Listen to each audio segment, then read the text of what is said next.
Another week has come and gone, folks, and we are edging ever closer to the start of a brand new Premier League campaign.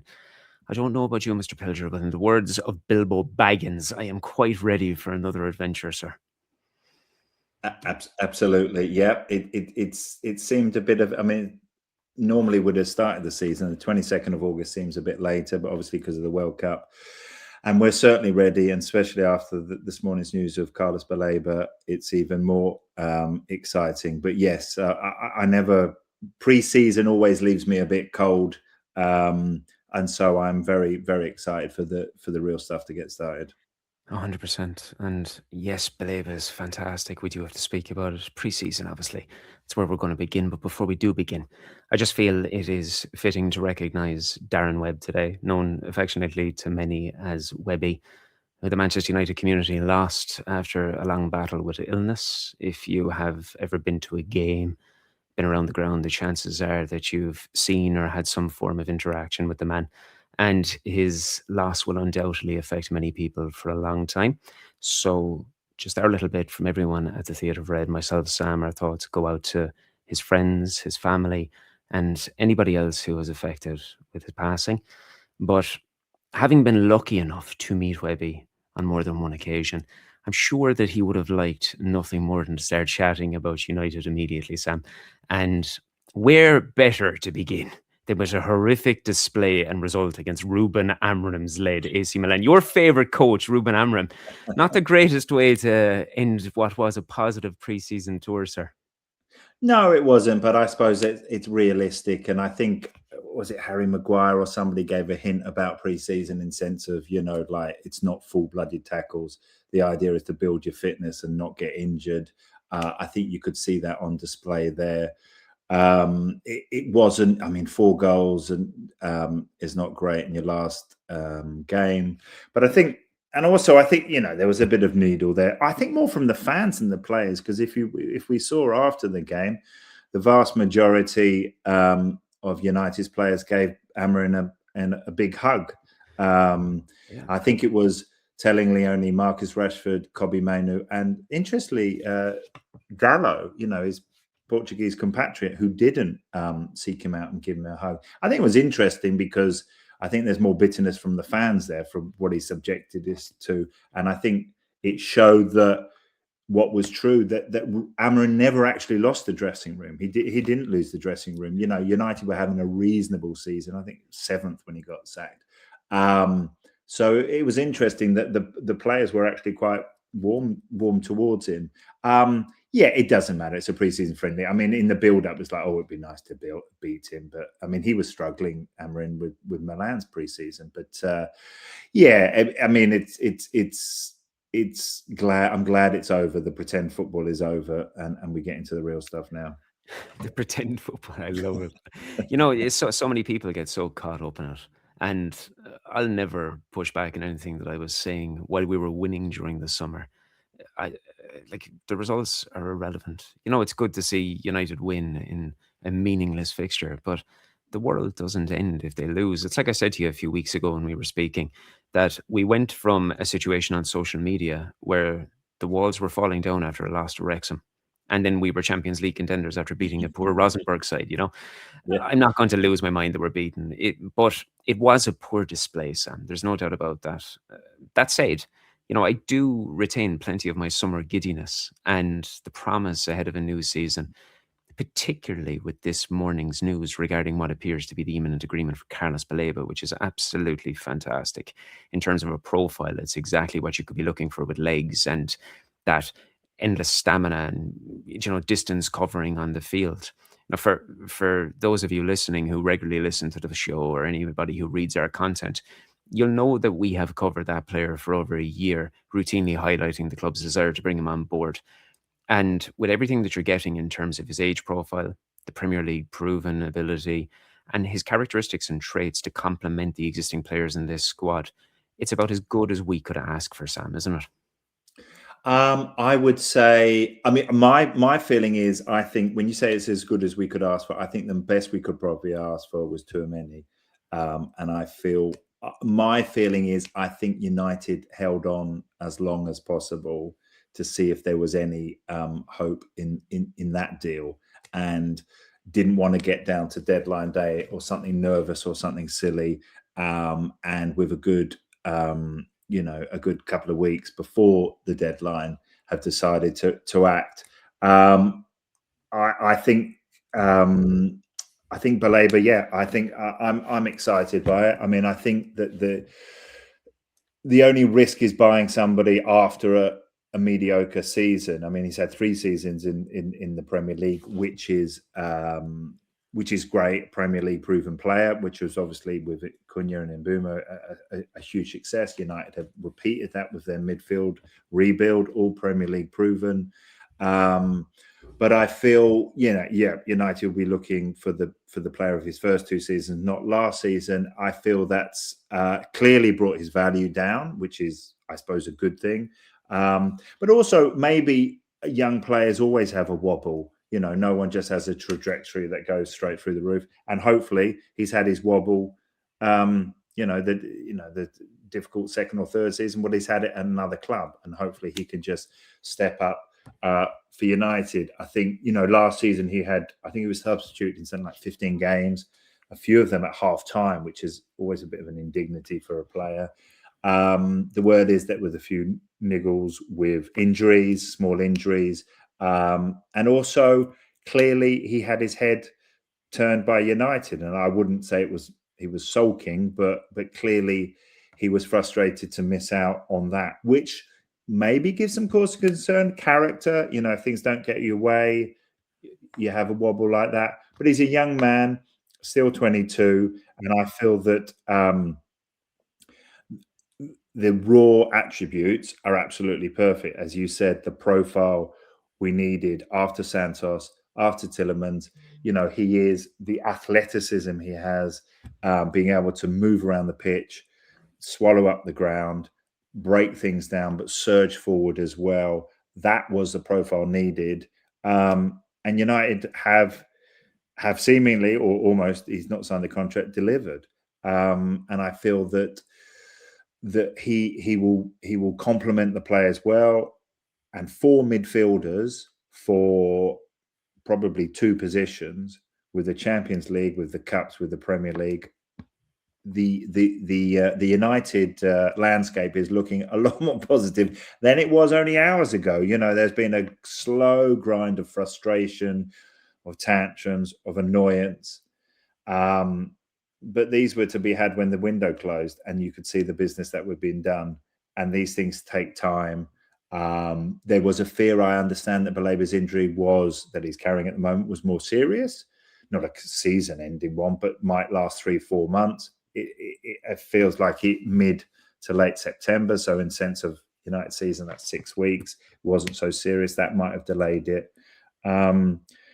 But there was a fear, obviously, the third midfielder, it was Mason Mount, or there wouldn't be a third midfielder. United started the summer needing 3 midfielders, needing an upgrade. Ugarte injured or wanting to be sold by the club. Casemiro, to a straight swap wouldn't have been enough with the uptick in games. And I feel, and also, I'm not an accountant. It's not my money. But in this season, this strange summer, where only a few days ago, Chelsea are looking for 100 million for Pedro Neto. I mean, it's just absolutely crazy. For United to rebuild their midfield for about 140 million, when, Anderson went for 116 million on his own, is to be commended. We'll only know when the season starts, but that's these are 3 international, 3 Premier League players, 1 that's obviously absolute proven, and 2 with huge high ceilings, which you pay for potential. You pay for potential in this market. I think United at this juncture have done impressive work. You mentioned Tchouaméni at the start, and I don't think there's many clubs, if any, that would turn down the opportunity to purchase him. I certainly believe if it was common knowledge that Madrid were ready and waiting to welcome offers for his acquisition, I think every Premier League club, at least all the clubs battling for Champions League football, would have thrown their name into the hat, as would every team in Italy, Bayern Munich, the whole lot. But this is something that I was very clear on when speculation started surfacing months ago about the prospect of Tchouaméni coming. Every single individual that I spoke with in Spain said they would be dumbfounded if Real Madrid allowed him to leave. It was Mm, always veering towards, if they are going to try to generate capital from any one of their star names, if you will, that it was more like Eduardo Camavinga. And the problem with Camavinga is he was showing little to no acceptance about the prospect of leaving Spain. mm, So Madrid's situation was sensationalized by the English media, I'm afraid to say, yeah. because Camavinga would likely have been one that you could have pried out of there. But where is the benefit in any generation of this game in prying a footballer to your football club that doesn't want to be there in the first place? It's Mm, it's not beneficial. It's going to veer towards toxicity in the dressing room, and ultimately, it's not going to help. Plus, it's going to cost an extortionate amount of money to bring him there. I mean, I would give anything for Tchouaméni to play for Manchester United because I mm, think he's a superb player, regardless of some of the narrative that has built up in Spain. He is the perfect profile, but it's for that particular reason that he's playing his trade with a club that will rival Manchester United as the biggest name in world football. So when you're looking at alternatives that can come in, I'm not saying that Carlos Baleba is on the level of Aurelien Tchouameni right now. mm, And I know a lot of people are skeptical after what was a very underwhelming season, but he got to the point in even such a young part of his career where he had Manchester United knocking on the door looking to pry his services away 12 months ago. What obviously occurred thereafter, it's anyone's guess because you can only go on speculation. Of course, I speak with people in around the player and his entourage, and you hear things, but then you hear things in Manchester as well, and then you can make your own perception. And one of the things that you've stated is probably the largest worrying point for many people, that if he doesn't get his own way, is he just going to fire the rattle out of the pram? Is he going to down tools? Are we going to see poor performances? But then there's another avenue that you can look at, that the eagerness to leave the football club last summer left what is a very young-minded footballer, because he is young. He's only after turning 22, isn't he? 22. Yeah. Yeah. 22, like he wanted to go to Manchester United, was obviously disappointed he didn't get it. And then there was more than one little murmuring about a falling out in the dressing room between himself and Fabian Hurlitzer. And that could very well have led to what we saw on the field. I know it's not guaranteed or assured that he's going to land in Manchester United and be a success. No player is ever guaranteed that they're going to land and be a success. But when you look at a situation that will probably end up being a deal, probably in the region of around 65 to 70, they're up with add-ons over a 5-year contract with an option for a sixth, you're breaking it down in amortized payments of £14 million per year with a salary that's probably going to scale at about what, 70, 80, 90, given the fact that his salary is so low at Brighton. Hmm. I think when you're factoring the financial side of it against the current ability and the potential to grow within that dressing room for a player who actually wants to play for Manchester United, I think it is worth the wait during what has been a frustrating summer for Manchester United supporters, Sam. Yeah, no, I agree. I agree, and I feel where we are now. I feel United have taken their time Mm, for probably the best and surveyed the market and understood market. You know, everybody wants everything done by July the 1st, but obviously, if you do that, then what if these opportunities come up in the middle of August and things change and players move and players suddenly become available that weren't. So you can't have everything wrapped up. I think United did well to get Tielemans and Santos in reasonably early, and then have obviously waited. And I feel, and I feel like obviously Edison was probably the victim of that. Really, I feel yeah. that they went early on Edison and maybe had some regrets. And once they'd got Santos in, thought, hang on, Santos, Edison, Tielemans, no, that's not the refit we want. We want Santos more than Edison, and let him and go. It's probably cruel on the player, but cutthroat and smart of the club. And once they had two, it was to get the profile right. And people were crying out for someone that covered the ground more, that was more of a protector, a destroyer with more athleticism. And this was a player that United. I mean, interestingly, I was thinking about coming on and chatting and thinking, well, hang on, where was United would have paid this for Baleba last summer, but Brighton were like, we want Caicedo money, we want 100 million, and United backed off because they couldn't afford that, or probably wisely thought that's we don't think he's worth that. And my thought was, with the transfer frustrations that we don't feel as much now that we did feel hours ago, thinking, well, there was money for Semenyo in January. Where's that money gone? And there was money for a reasonably priced Baleba at the end of August. The club, Brighton were willing sellers. Baleba was desperate to come. United were about to buy him, but the price was silly. It was, as I said, Caicedo levels 100, 110, and United walked away. So you thought, well, they were willing to pay 60, 70.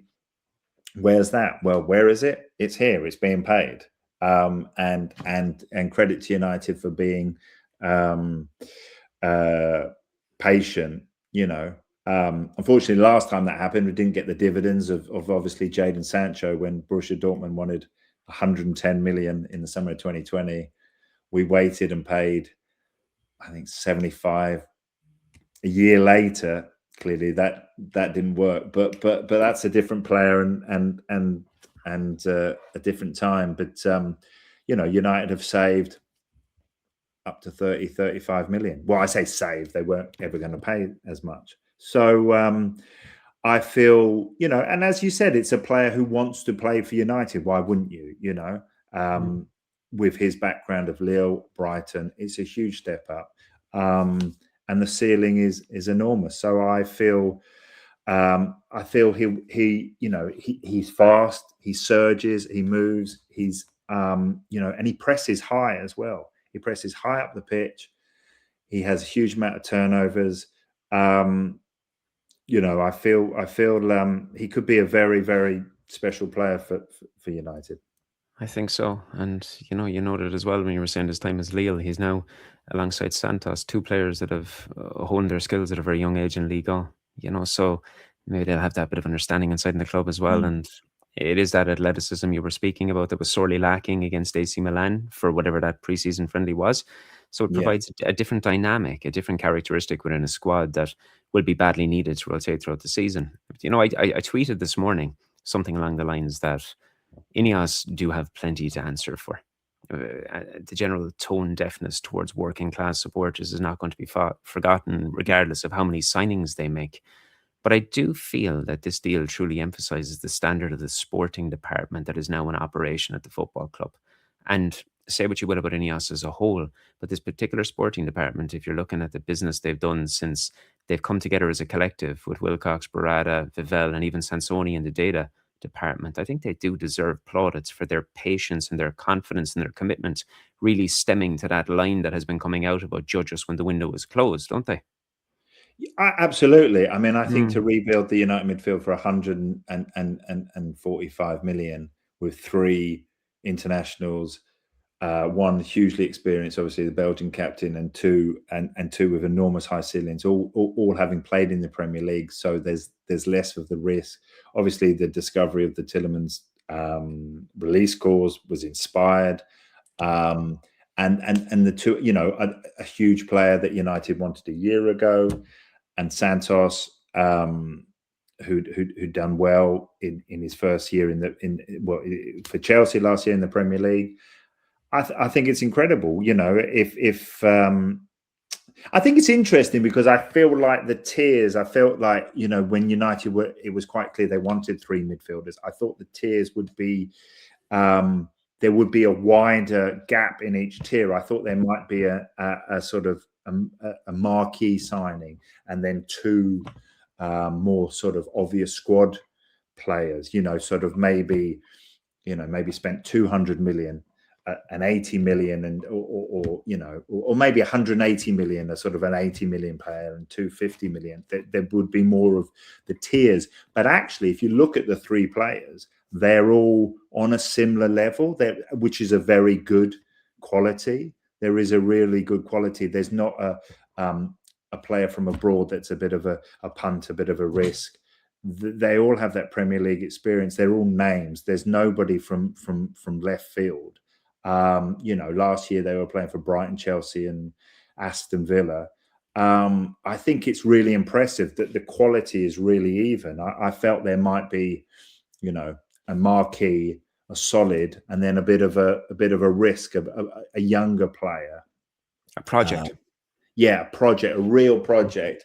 And there's not really. I mean, you could say Santos Baleba with their ages, they are projects, but they're internationals who played in the Premier League for big teams. So I feel it's really impressive that the medium quality of the midfielders is really high. There's not those three tiers, and so I think that deserves plaudits. And I think all three could be successes. You know what? As football goes, the transfer goes. If two of them are successes, that will be a success. But I think they've got potential for all of them to be a success. I'm interested to see how it rotates with Mainu as well. I do feel very positive about it. It's hard not to. Even the greatest of naysayer will find it hard to throw an argument. I'm sure there's a couple on YouTube that will do their best. But, we know that the squad required some additional faces. That was obvious, particularly given the requirements with the schedule congestion that is to come, both at home and on the continent.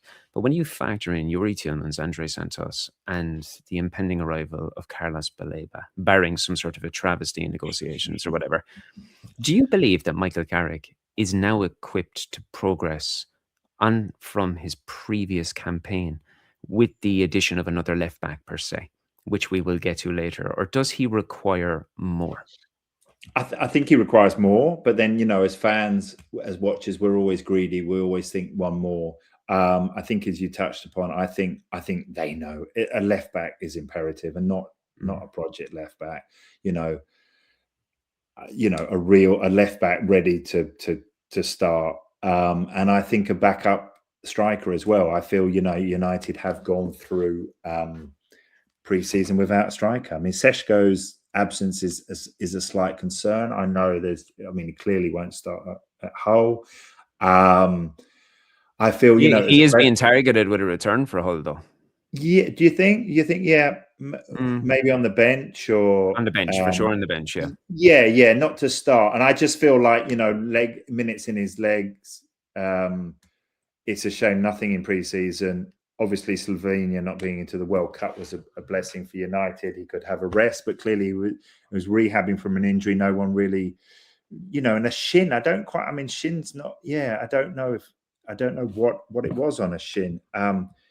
Clearly, I'm not a professional footballer, but I injured my shin 6-7 years ago, and because there's so little skin there over the shin, I know from personal experience it takes a long while to heal. I took skin off my shin, not playing for Manchester United against Liverpool, but on the decking of my garden. But I know how long shins can take because there is such little skin there. It does take a long time to heal. I wonder if it was that. I wouldn't be surprised, but I feel that United do need more there. I mean, the argument is, of course, Cunha, Mbeumo, Rashford can all fill in at number 9, but I feel we need something else there, because, and maybe it's dependent on getting moving on Xerxes, if that could happen. I still think, a couple of nice touches in pre-season and some goals, and we all hope, can he do it? Because he's a delightful player to watch, but I just think we've had 2 years, he hasn't quite done it. He isn't quite a Premier League player that's going to really thrive. So I think he still has a value in Italy. Obviously, I know Roma, Juventus, Italian clubs have looked to him because they remember what he did at Bologna and what he can do there. I think the pace of the game there suits him better. So I feel bringing in a striker might be dependent on moving him on. I mean, there's been fanciful talk of Ivan Toney or Mateta from Palace. I mean, I would be surprised if a player of that experience and level came in, because that would be sensational, really. Both, again, the phrase we use, Premier League proven, although Tony's in Saudi at the moment. And I think actually they're both inspired ideas, because they're both at the age where they would probably be willing to play less football if it meant they could come to Manchester United. Whether we have a realistic chance of them, I'm not sure. They were this week's rumor, but they do have some common sense behind them.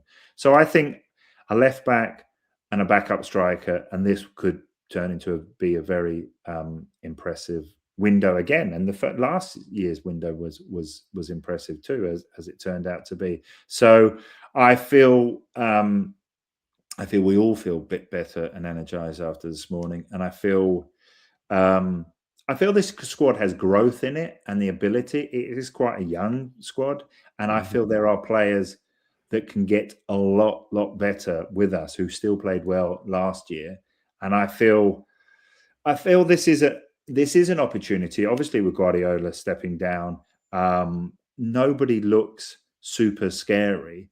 Arsenal, obviously, they're the champions. They're impressive. They were a penalty kick away from being European champions too, because obviously they'll start as the favourites. But I think, as we saw from Arsenal last year, they're not amazing, and they're there to be got at. United obviously beat them at the Emirates, came close to maybe should have beaten them on the opening day at Old Trafford too. So there's an opening there, and there was a frustration that, from United fans, that Carrick wasn't being backed and deserved to be. Well, he certainly has been, and I would be hugely surprised if a left back doesn't come in. I think that will happen. And then, being greedy, a Seshko backup, which I think is pretty needed because of, this injury. He picked up injuries in his first season too.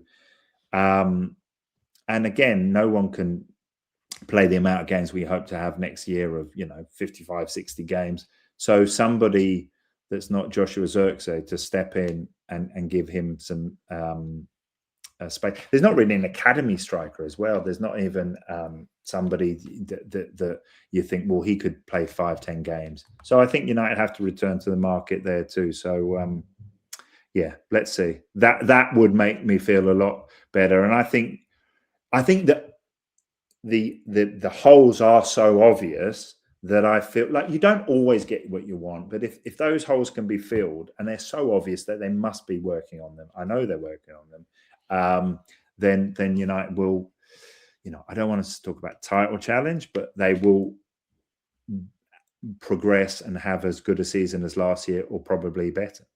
Well, they can't not if they have quality in abundance and multiple options throughout.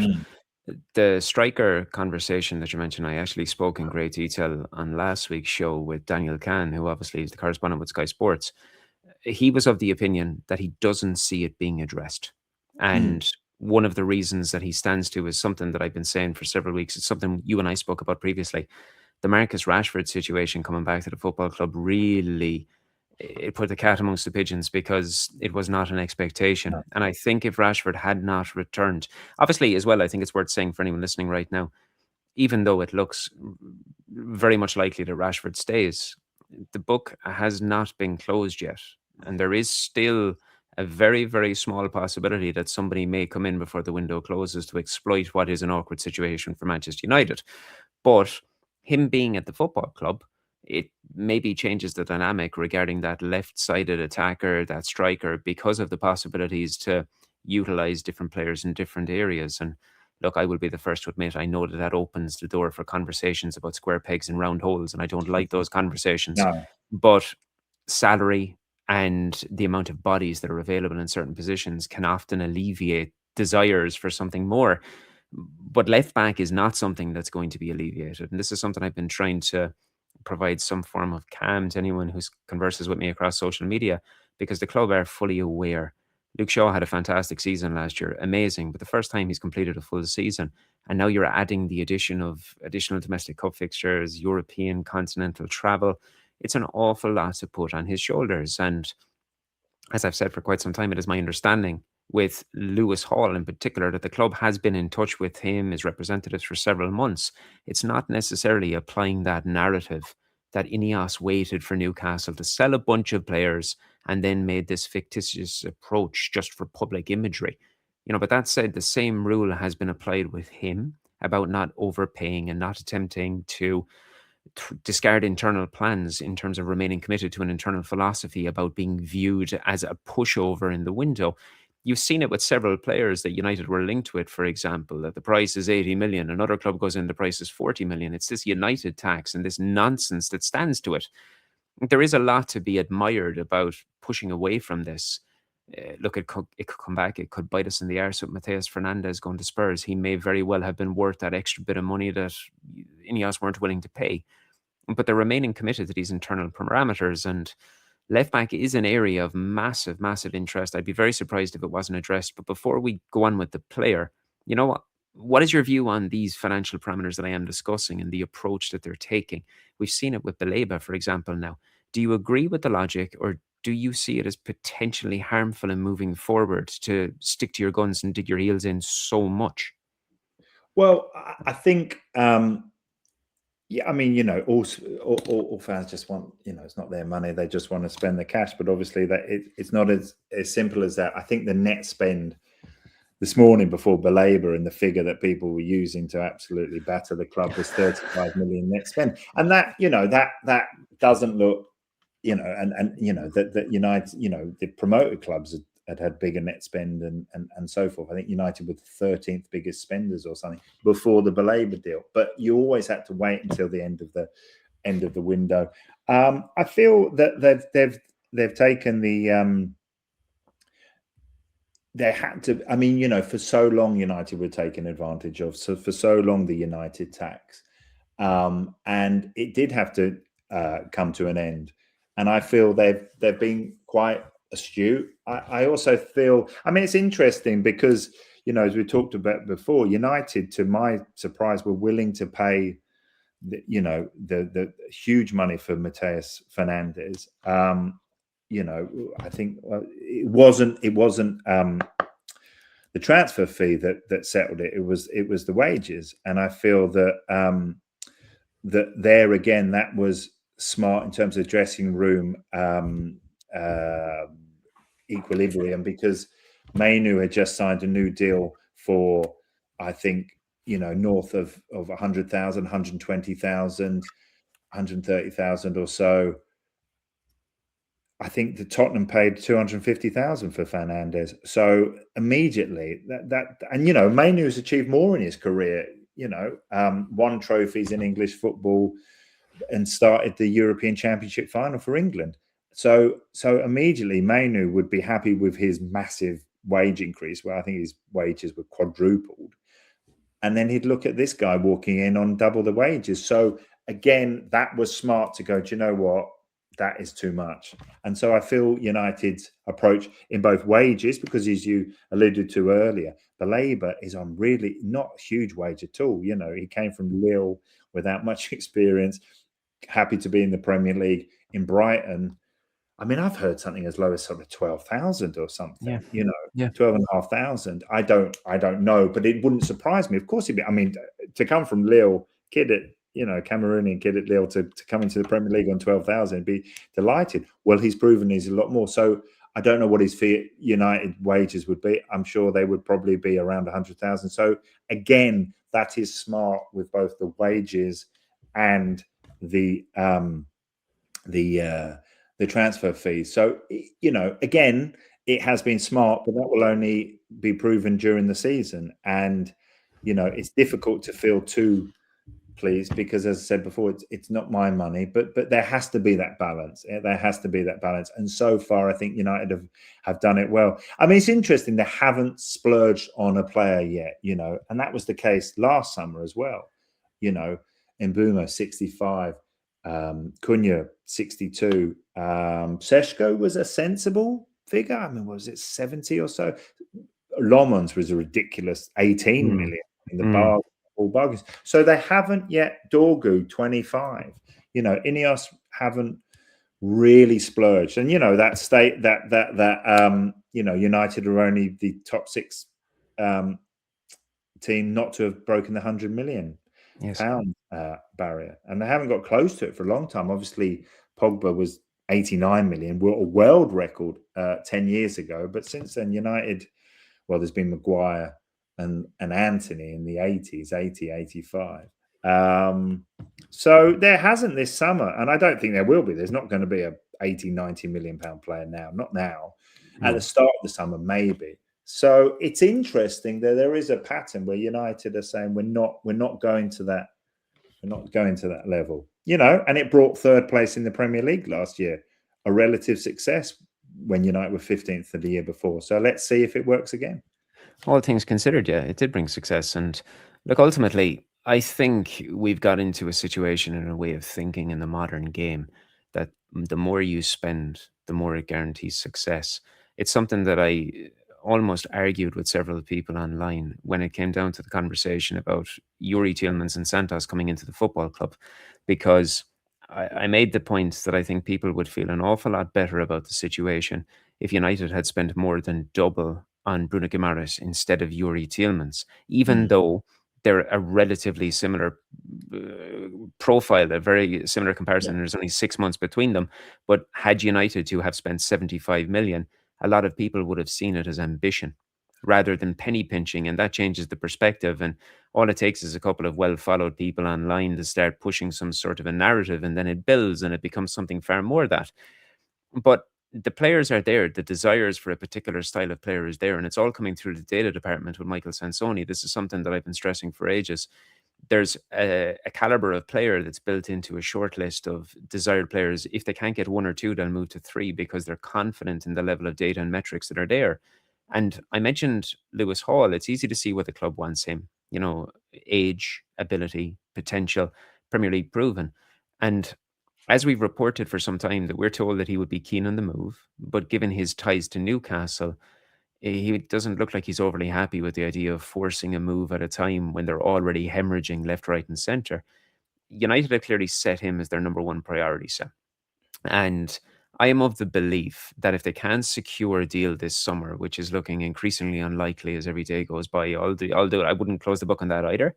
That they would instead look for like a short-term option, like a Premier League proven player like Anthony Robinson, for example, or even one of the Spanish youngsters that could come in cheaper as a prospective signing, like Jorge Salinas, for example.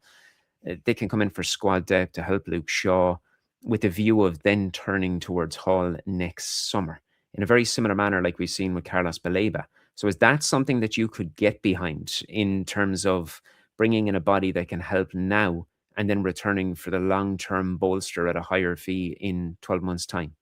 I mean, I feel, look, I have a sense of impatience because I just feel, as we've discussed, in whatever way, if it's Lewis Hall or it's not, the left back has to be addressed because Shaw is injury prone. He came Yeah, through last season brilliantly well.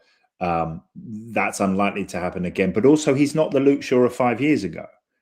He's not the Luke Shaw of even 3 years. Oh, yeah, 22, 23. He was probably at his peak and brilliant with Rashford on the left side.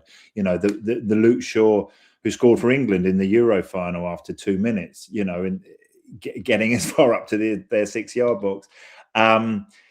He's not that player, but he's a savvy, smart, very good player who was fantastic last season. But he's not the dynamic player of his younger self.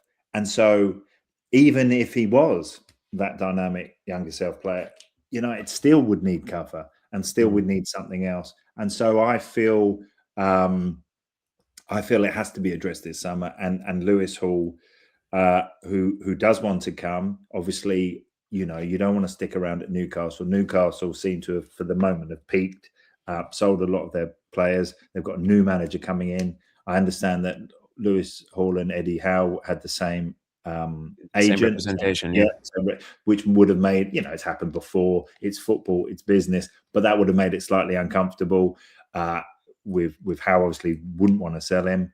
That's been removed. I feel, but there has to come a point with Newcastle where they say, "Stop, we can't. This can't continue." I mean, it's been a bit of a fire sale already, really. But so I mean, I feel like a short term signing might the Spanish youngsters, or it might prove a success, and in a year's time, it's not necessary. But I sometimes feel if you try and patch up something, it doesn't work. Obviously, it happened a few years ago with when Reguilon came in and as a loan. And if ever, that was a sliding door moment because United refused to pay the loan fee for Cucurella.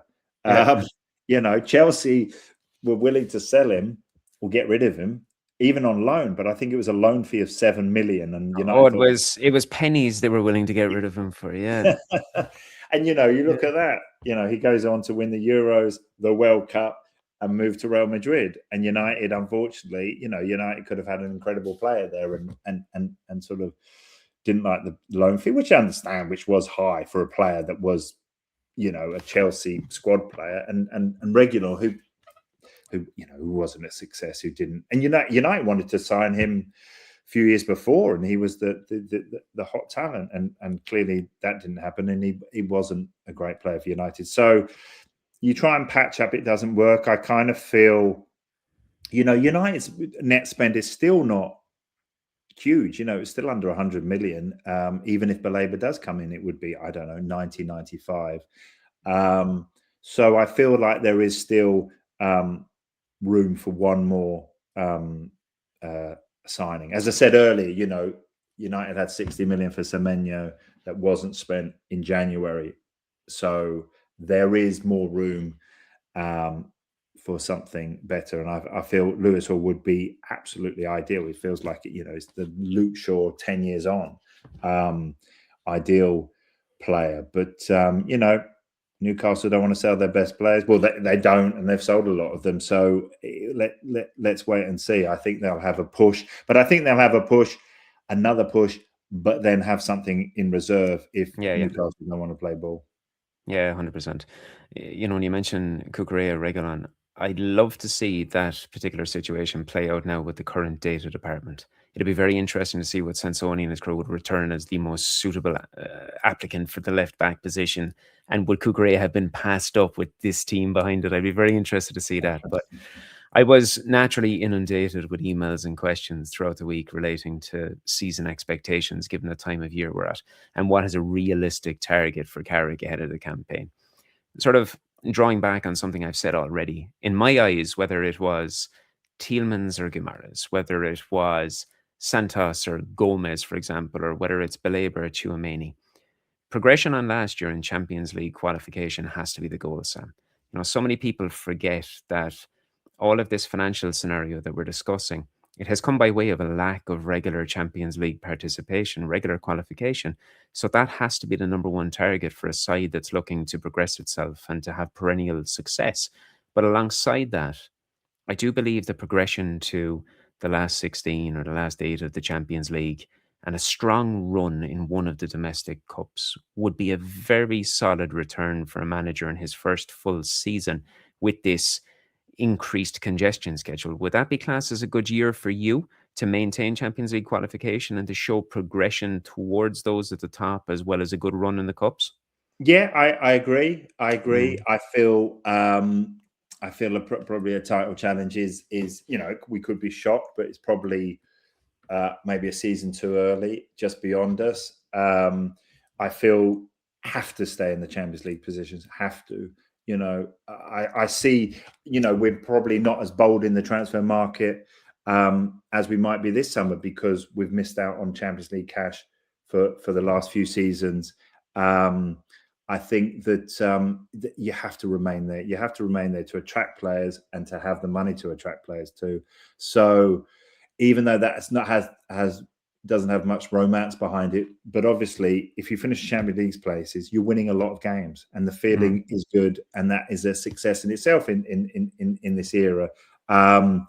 So I feel to remain there would obviously be a success, and then if you can't win the Premier League, which seems unlikely, you do want to have a go in one of the cups, and that's why last season was so disastrous, losing in the first round of both the domestic cups and no European football. So I feel this squad is good enough to have a really good run in one of those cups, but also you'd be looking to qualify from the Champions League group stage, and then who knows? Then it's two-legged ties, and you can dare to dream. But I feel that my feeling before the Baleba signing is, and even more so now, there's a lot of players with huge ceilings. And I mean Aidan Heaven, Lenny Yoro, Benjamin Sesko, Mbumo, and Cunha, who are at the peak of their careers, but are still getting going at the very top level. And I feel, obviously the signings, Santos, Baleba, Tillemans could just be inspired this Indian summer to his career. I feel, and some of the young players as well, Shea Lacey, there's huge ceilings for a lot of players, and I feel that we're just beginning to see what they're capable of. Kobe Mainu as well. We see him as a regular, but he can get even better and better. So Patrick Dorgu. So I've mentioned a lot of names where I just feel they're very good players, but they have huge ceilings, and I'm fascinated to see whether they can reach that. And that gives me a lot of hope as well, because I feel we have a squad that can finish third, as they prove, but there's a lot more in them, and these players. So that excites me. So I'm pretty optimistic on that basis. You're going to like this. Obviously, I said that I was inundated with questions about a number of things. I'd say 99% of the questions were eradicated by the news that broke up Baleba this morning. So, you can't go near them. But there was one, and it's tying in with what you're saying. It was from a long-term listener called Tia Murphy. And she said, lads, I am an internal optimist for my sins, but I can't help but feel that far too many people are writing this squad off for unnecessary reasons. There is plenty of quality, young and old, and barring the odd injury, I think there is a chance for this group to exceed expectations. Tell me, am I mad? And going along with what you just said, I don't think you believe that Tia is mad whatsoever, do you? No, not at all. Not at all. I Mm. feel, this is the squad that finished third, and the only loss from this squad is Casemiro, and that is a big loss. He's a big player last year, 9 goals. Ugarte won't see much, but sadly that's not much of a loss. But I feel that the players have only hinted at what they can do, and I feel like Šeško, 11 goals. I think he's got 25 goals in him in a season. He is that profile of player. I feel Mbumo scored over 20 goals for Brentford in the year before we bought him. He's got that in him. Cunha scored more goals at Wolves. He's got that in him. The potential is there, and I feel they've had a year there. Bruno is so consistent. He'll have another good season. Kobe, what a comeback, and he'll want to prove something as well after his treatment at the World Cup. But we've seen what he was capable of just being ignored, and then suddenly hits the ground running, and he bosses Arsenal and City in his first 2 games of the season. So, the potential there is huge. And as I said, this squad has shown they can finish third. But I feel even without the signings, which were huge, obviously necessary to progress, the players that there are already have only hinted at what they can do, and so that's what excites me most, to see them push on. I agree. It's why something rather irked me. I chose even not to read the article. I'd say it come up on Sky Sports this morning. Now, I just checked who wrote it, and I know it wasn't Daniel, because Daniel's a good buddy of mine, so I wouldn't say it otherwise. But it was sort of bemoaning the fact that Manchester United could start the Premier League season with the same back four that Ten Hag started with in 2022, despite spending a fortune. But, it's rather disingenuous, Sam, because you've Matthias de Ligt coming back from injury. And you've also got 2 guys that you've mentioned that a lot of time and investment has gone into, in Lenny Yoro and Aidan Heaven, who are very much viewed as the future. Not even forgetting young Armour, who has been fantastic during preseason and has a great future. Harry Maguire spoke about that in great detail with Daniel yesterday. So I do think there's an awful lot to be positive about within this squad. The message that Carrick and all the coaching staff are continuously relaying is that there is a belief within the ranks that they are capable of achieving something very special. Now, what that special is, I don't know. But if you're looking at it from a perspective that 12 months ago they finished 15th, to be able to retain perennial competition, to close the gap on the top, and to see those young players really start to immerse themselves in the spotlight that naturally surrounds them at Manchester United. Like you mentioned, Patrick Dorgu. I am Mm. so excited to see how Yep. he progresses at the club, Yep. because a guy that came in that was going to be rivaling Shaw all of a sudden has the capacity to be this unknown variable in attack that can do anything at any given Yep. time, but he also has that versatility about him. I think it's incredibly exciting. I think when you look at the schedule, with no disrespect to our opponents, we couldn't have asked for a better opening couple of games in all fairness. And you're allowing yourself to build momentum potentially. You're obviously allowing yourself that everything could go tits up before it even begins. But on paper, the prospect is there to build momentum. And you know as well as I do, Sam, momentum is the greatest thing for any team, especially in the Premier League, that if you can get a little bit of something behind you, not only will the players start feeling confident, everybody in the stands will feel confident. That breeds through to social media, where all Yeah. positivity starts to be the main thing. And then God only knows what they're capable of. So if you look at it as a whole, and let's say we do add a left back that can rival Luke Shaw, and if you get really lucky and you get what you want, and another attacking addition comes in to help Sesko and alleviate some of the pressure, there's going to be injuries no matter how much you don't want there to be. But let's say the injuries are manageable throughout the season. There is left back fortification, and even disregarding the striker. Let's say you get in another left back, you've built the midfield from scratch this summer, and you maintain consistency within the squad. Do you think it is reasonable to say United can retain third position and close the gap on Arsenal, as well as doing something good in the Cups? I do. Yeah, absolutely. I think that's got to be the minimum, really. Um, you know, I think third place has to be the absolute minimum, and then bring us some joy in the cups as well. Make us believe there.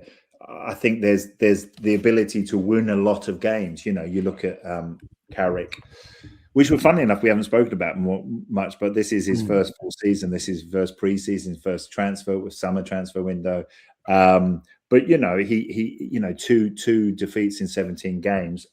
You know, strangely was title winning form. If you extrapolate that across the season, they would have beaten Arsenal to the title, which does feel strange to say, but it is true. So I feel that third has to be top four is the very least to retain third, and maybe have a flirtation, have a push at those other two spots.